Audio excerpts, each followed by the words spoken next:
खबर शामिल करते हैं गुजरांवाला से। हमारा वापटा टाउन के ब्यूरो चीफ अहमद मलक की रिपोर्ट के मुताबिक खबर शामिल की जा रही है।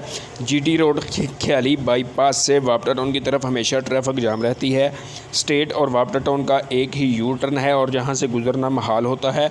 हर वक्त यहां से ट्रैफिक जाम रहना मामूल बन चुका है।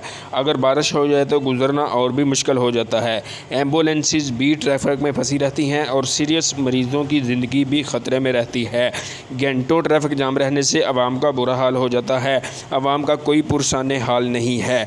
हम हुकूमत वक़्त से और महकमा हाईवे से और मोटरवे पुलिस से अपील करते हैं कि जीटी रोड ख्याली बाईपास से चांद किले तक रोड को तमीर किया जाए और ट्रैफिक के मसले को हल किया जाए।